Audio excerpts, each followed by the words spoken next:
আমাদের প্রধান উপদেষ্টা অধ্যাপক ডক্টর মোহাম্মদ ইউনূস তিনি রোববার বেশ চমৎকার একটি মন্তব্য করেছেন। অন্তত এই সভার জন্য এটি চমৎকার। দর্শক, একটা বিরাট সুখবর হচ্ছে যে ডক্টর ইউনূস যদি চলে যান, যেতে পারেন, ইউনূস নিজেই চলে যেতে পারেন কারো দাবি ছাড়াই। অনুষ্ঠান স্থলে পৌঁছালে প্রধান উপদেষ্টাকে স্বাগত জানান সেনাপ্রধান জেনারেল ওয়াকারুজ্জামান। শৃঙ্খলা মেনে চললে দেশই লাভবান হবে, মানবিক ও ভালো মানুষ না হলে দেশের উন্নতি সম্ভব নয়, এমন মন্তব্য করেছেন সেনাবাহিনী প্রধান জেনারেল ওয়াকারুজ্জামান। দর্শক, বাংলাদেশের বর্তমান পরিস্থিতি নিয়ে খুবই গুরুত্বপূর্ণ কয়েকটি ভিডিও ফুটেজ নিয়ে হাজির হয়েছি, যে ভিডিওটি দেখলে আপনি চমকে যাবেন। মুহূর্তে ভাইরাল হয়েছে, সেই ভিডিওটি আপনাদেরকে দেখাবো। সম্পূর্ণ ভিডিওটি দেখলে জানতে পারবেন কি ঘটতে যাচ্ছে বাংলাদেশে। না টেনে পুরো ভিডিওটি দেখার অনুরোধ করছি। আর চ্যানেলে নতুন হয়ে থাকলে চ্যানেলটিকে সাবস্ক্রাইব করে পাশে থাকা বেল বাটনটি অন করে দিবেন। ভিডিওতে একটি লাইক করে পুরো ভিডিওটি দেখতে থাকুন। সমালোচনা যেন কোনোভাবেই পিছু ছাড়ছে না জাতীয় নাগরিক পার্টি এনসিপির। চাঁদাবাজি ও যৌন হয়রানির মতো গুরুতর অভিযোগও উঠেছে দলটির কেন্দ্রীয় নেতাদের বিরুদ্ধে। জেলা উপজেলাগুলোতেও একই চিত্র। এবার বান্দরবানে এনসিপির সব কার্যক্রম স্থগিত করার পাশাপাশি দলটির মুখ্য সংগঠক সার্জিস আলমকে অবাঞ্ছিত ঘোষণা করে ছাত্র সমাজ।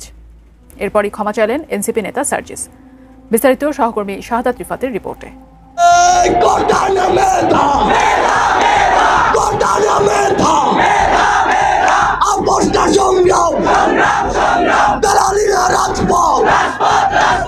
গণ অভ্যুত্থানের পর ছাত্র সমাজের নানা অনুষ্ঠানে বক্তব্য দিয়ে দেশজুড়ে আলোচনায় আসেন বৈষম্য বিরোধী ছাত্র আন্দোলনে নেতৃত্ব দেয়া সার্জিস আলম।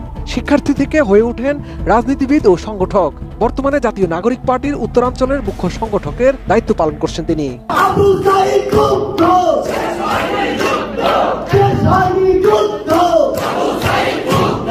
জাতীয় নাগরিক পার্টির হয়ে আগামী জাতীয় সংসদ নির্বাচনে হয়তো প্রার্থী হবেন তিনি, যার আভাস পাওয়া যায় তার কার্যক্রমে। বর্তমানে দেশের বিভিন্ন জেলা উপজেলায় জুলাই পদযাত্রায় অংশ নিয়ে আহ্বান জানাচ্ছেন নিজ দলকে ভোট দেওয়ার।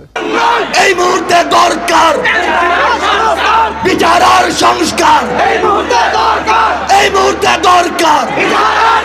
তবে জুলাই আন্দোলনের ছাত্র জনতার লক্ষ্য এবং উদ্দেশ্য থেকে দূরে সরে গেছে এনসিপি, এমন অভিযোগ উঠছে প্রতিনিয়তই। এর মধ্যে দলটির কিছু নেতার বিরুদ্ধে অর্থ কেলেঙ্কারি ও যৌন হয়রানির অভিযোগ উঠছে।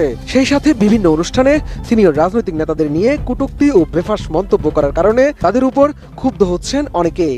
আপনারা জানেন না কি পরিমাণ হেনস্থার শিকার হলে একটি নারী শুধুমাত্র অনলাইনে হেনস্থার শিকার হলে সে সুইসাইড করতে যায়। আমি সুইসাইড করতে গিয়েছি, আমি ছাদের কার্নিশে দাঁড়িয়ে থেকেছি, আমি আমার বাচ্চাদের কথা মনে পড়ে আমার বাচ্চাদেরকে ভিজুয়াল করে আমি ছাদ থেকে লাফ দিইনি, আমাকে এই পর্যায়ে যেতে হয়েছে। সম্প্রতি জাতীয় নাগরিক পার্টির মুখ্য সংগঠক সার্জিস আলমের বক্তব্যে রীতিমতো ক্ষুব্ধ ছাত্র সমাজ, যার অংশ হিসেবে বান্দরবনে এনসিপির সব কার্যক্রম স্থগিত করার পাশাপাশি তাকে অবাঞ্ছিত ঘোষণা করা হয়েছে।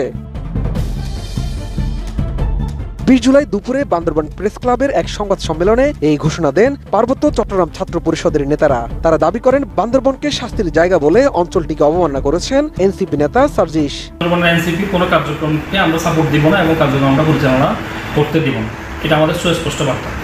আমার বান্দরবানকে কেউ অবমাননা করবে, সে যেই হোক, আমরা এটা কখনোই মেনে নেব না। এবং যতদিন পর্যন্ত ক্ষমা চাওয়া হবে না ততদিন পর্যন্ত বান্দরবানে এনসিপির সকল কার্যক্রমকে আমরা ছাত্র সমাজ অবাঞ্ছিত ঘোষণা করব। সংবাদ সম্মেলনে বক্তারা আরও জানান, গত 3 জুলাই পঞ্চগড়ে অনুষ্ঠিত জুলাই পদযাত্রা চলাকালে এক বক্তব্যে সার্জিস বান্দরবানকে শান্তিস্বরূপ চাঁদাবাজ ও দুর্নীতিবাজ কর্মকর্তাদের পাঠানোর জায়গা হিসেবে উল্লেখ করেন, যা চরম নিন্দনীয় ও অবমাননাকর। এটি শুধু বান্দরবানের নয়, গোটা পার্বত্য চট্টগ্রামের মর্যাদাকে হেয় করা শামিল। এটি রাষ্ট্রীয় বৈষম্য ও অবহেলার নগ্ন বহিঃপ্রকাশ বলেও মন্তব্য তাদের। শাস্তিস্বরূপ বদলি 1980 সাল 90 সালে এখানে পাঠানো হতো, এই ট্রেন্ড এখনো কেন চালু আছে? এটি একটি বাংলাদেশের অংশ, এটি একটি পর্যটন নগরী, এটি সবচেয়ে সুন্দর নগরী। তো আমরা আমাদের জেলাকে এই কোনো শাস্তিস্বরূপ বদলি, যে দীর্ঘদিন ধরে যে শাস্তিস্বরূপ বদলি, কোনো কিছু হলে এখানে ট্রান্সফার দিয়ে দাও, কোনো কিছু হলে বান্দরবান ট্রান্সফার দিয়ে দাও, তো এই ধরনের বিষয় থেকে বেরিয়ে আসার জন্য অনুরোধ করছি। এবং এখানে অন্যান্য জেলার যেরকম চৌকস অফিসারদেরকে চৌকস অফিসাররা দায়িত্ব পালন করে, বান্দরবানও যাতে এটা করা হয়। ছাত্রনেতারা আরো বলেন, বান্দরবান বিচ্ছিন্ন কোনো ভৌগোলিক এলাকা নয়, এটি জাতিগত, সাংস্কৃতিক ও ঐতিহাসিকভাবে সমৃদ্ধ জনপদ। এখানে শান্তিপ্রিয়, আত্মমর্যাদা সম্পন্ন ও অধিকার সচেতন জনগোষ্ঠী বসবাস করে। একজন রাজনৈতিক নেতার মুখে এমন কটূক্তি গ্রহণযোগ্য নয়। RICL TMX, যুগের পর যুগ স্থাপনা থাকে মজবুত। 64 জেলার মধ্যে সবচেয়ে সুন্দর জায়গা এবং পর্যটন নগরী। তো আমাদের জেলাকে নিয়ে যে অবমাননাকর একটা বক্তব্য দেওয়া হলো, এবং এর মাধ্যমে তিনি বলতে চাইলেন যে কি বান্দরবানকে ডাস্টবিনের সাথে তুলনা করা হলো আর কি। তো আমরা অতীতেও বান্দরবানের ছাত্র সমাজ, বান্দরবানের দুর্নীতিগ্রস্ত প্রশাসনিক কর্মকর্তা এবং বান্দরবানের যে কোনো ইস্যু নিয়ে আমরা প্রতিবাদ জানিয়েছি। জুলাই অভ্যুত্থানে আমাদের ছাত্র সমাজের বৈষম্যবিরোধী ছাত্র আন্দোলনের যারা প্রতিনিধি সকলের ভূমিকা ছিল। এনসিপির অন্যান্য কেন্দ্রীয় নেতাদের বিরুদ্ধে অভিযোগ তুলে ছাত্রনেতা আসিফ ইসলাম বলেন, এনসিপির পক্ষ থেকে 19 জুলাই বান্দরবানে আয়োজিত জুলাই পদযাত্রা অনুষ্ঠানে সার্জিস জনসম্মুখে ক্ষমা চাইবেন বলে আশ্বাস দেওয়া হয়েছিল, কিন্তু তিনি অনুষ্ঠানে উপস্থিত ছিলেন না এবং কোনো কেন্দ্রীয় নেতাও এই বিষয়ে কিছু বলেননি। বরং অনুষ্ঠান শেষে বিষয়টি স্মরণ করিয়ে দিলে তারা কর্ণপাত না করে অনুষ্ঠানস্থল ত্যাগ করেন। আমাদের প্রধান উপদেষ্টা অধ্যাপক ডক্টর মোহাম্মদ ইউনূস তিনি রোববার বেশ চমৎকার একটি মন্তব্য করেছেন, অন্তত এই সভার জন্য এটি চমৎকার।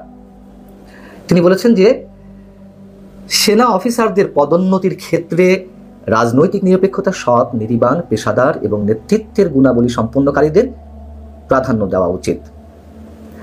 সেনানিবাসে একটি অনুষ্ঠান ছিল, সেনা সদর নির্বাচনী পর্ষদ 2025। এই অনুষ্ঠানে তিনি প্রধান অতিথি ছিলেন এবং যদি প্রশ্ন করি তার এই বক্তব্যটিকে আমরা কিভাবে মূল্যায়ন করব?